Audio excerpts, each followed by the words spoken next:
What's up, everyone? Welcome to Programming Remote.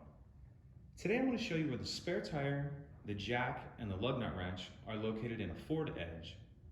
This is a 2020 Ford Edge here, but it will be the same on a few different years. So our spare tire and the stuff we'll need to change a flat tire are going to be located in the rear of the vehicle.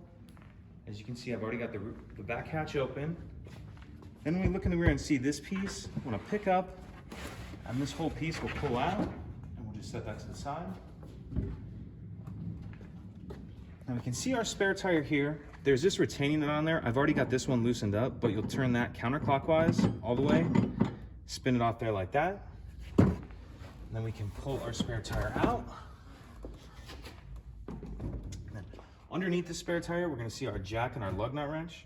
The first thing we need to do is remove this little retaining nut here.